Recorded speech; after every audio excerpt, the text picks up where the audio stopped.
김나영의 정치여행. 당내에서 불거진 의혹. 결과는 참혹. MB와 박의 폭로전과 명락대전. 국민의힘에 새로운 지도부가 들어섰습니다.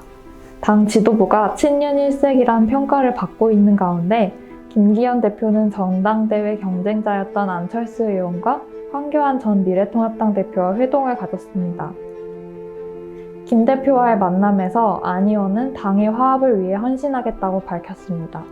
황 전 대표는 성공한 대통령, 당 대표가 되도록 함께 최선을 다하겠다며 당이 원팀으로 가야 한다는데 공감을 이룬 것으로 전해졌습니다.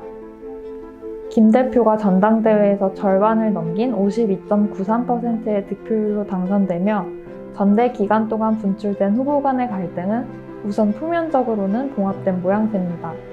김 대표를 향해 집중적으로 제기됐던 울산 땅 투기 의혹은 순식간에 사그라들었기 때문입니다. 황 전 대표는 전당대회 기간 내내 김 대표가 보유한 울산의 임야가 KTX 역세권 연결도로로 변경돼서 그가 이익을 얻었다고 주장하면서 김기현 후보 보고 사퇴해라 이렇게 요구를 했는데요. 당시 안 의원이랑 천하람 변호사도 가세해서 같이 공격했습니다. 김 대표는 이를 허위사실이라고 반박했고요. 전당대회는 끝났지만 의혹의 불씨까지 사라진 건 아닙니다. 안 의원은 전당대회 기간 동안 김 대표를 둘러싼 의혹에 대해서 제2의 대장동과 비슷한 형태로 만들어지면서 내년 총선 마지막 날까지 이걸로 민주당의 공세를 취할 거다. 이렇게 말하면서 우려를 표하기도 했습니다. 실제로 경선 과정에서 같은 당 후보끼리 의혹을 가지고 공격하고 후에 문제가 확대된 사례가 있습니다. 현재 수사 중인 대장동 의혹은 지난 2021년 더불어민주당 대선 후보 경선 과정에서 이낙연 전 민주당 대표와 이재명 더불어민주당 대표가 공방하면서 더 크게 불거졌고요. 2007년 한나라당 대선 후보 경선에서는 이명박, 박근혜 전 대통령 사이에 엄청난 네거티브 공세가 오갔습니다. 당시 MB를 향해 제기된 BBK 의혹, 다스 실소유주 논란과 박근혜에게 제기된 고 최태민일과 관련 국정농단은 두 사람이 대통령직에서 물러난 후에 재판을 받은 원인이 됐습니다. 도곡동 땅이 누구 땅이냐? 검찰은 이미 다 알고 있다.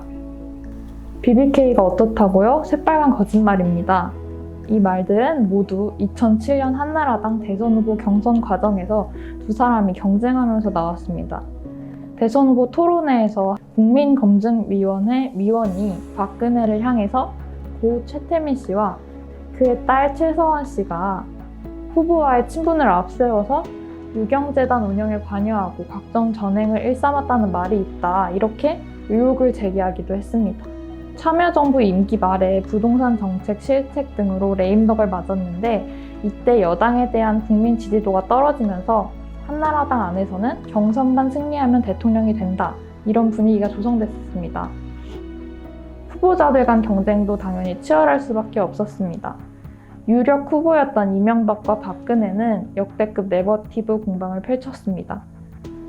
박근혜는 도곡동 땅, BBK 다스 의혹을 언급하면서 MB의 재산 형성 과정을 집요히 캐물었습니다.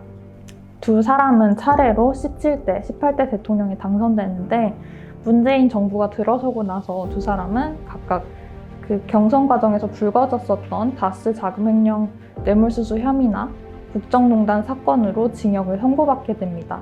다 그때 대선 경선 과정에서 의혹으로 나타났던 것들이죠. 10년 이상의 시간을 거쳐서 사실로 드러나게 된 겁니다. 이재명 더불어민주당 대표를 둘러싼 대장동 개발 사업 특혜 의혹. 이건 민주당 20대 대선 후보 경선 레이스가 본격적으로 시작되기 바로 직전에 제기됐는데요. 당시 이재명과 이낙연은 민주당 대선 후보 지지율 1, 2위를 다투고 있었습니다. 이낙연은 대장동 의혹이 터지고 이재명이 국민의힘 난타를 받고 있을 때 그를 불안한 후보라고 규정하면서 도덕성 문제를 지적했습니다. 이낙연 캠프 선대위원장을 맡았던 서른 의원이 당시에 능력이 있는 사람이니까 도덕적으로 좀 문제가 있더라도 눈 감고 가자 이렇게 대통령을 만들었는데 결국 어떻게 됐느냐, MB는 감옥에 있다, 이걸 되풀이해야 하겠느냐 이런 말로 이 대표를 겨냥해서 한 라디오에서 인터뷰를 하기도 했습니다. 공경전에서 이재명은 이낙연을 누르고 민주당 대선 후보로 선출됐습니다. 20대 대선 과정에서도 내내 대장동 의혹이 끊임없이 제기됐는데요.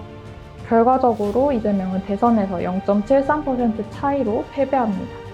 의혹이 처음 제기되고 1년 반이 지난 지금까지도 대장동 관련한 수사는 진행 중에 있습니다. 지난 16일 검찰이 이재명 대표를 배임 및 뇌물 이해충돌방지법, 옛 부패방지법, 범죄수익은닉규제법 위반 혐의 등으로 구속영장을 청구했는데요.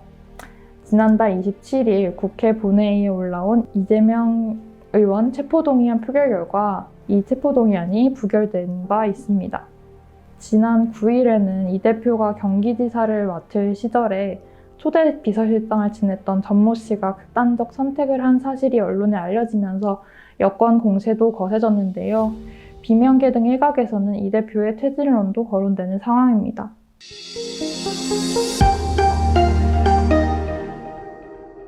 이렇게 시사오늘은 당 내부 경선에서 불거진 의혹이 후에 크게 확대된 경우들을 살펴봤는데요.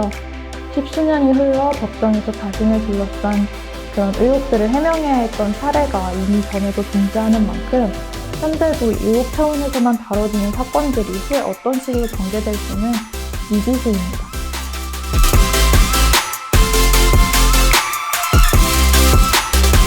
잠깐 여기를 눌러주세요. 구독과 좋아요를 눌러주시는 분들에게 건강과 행운 장수를 기원합니다.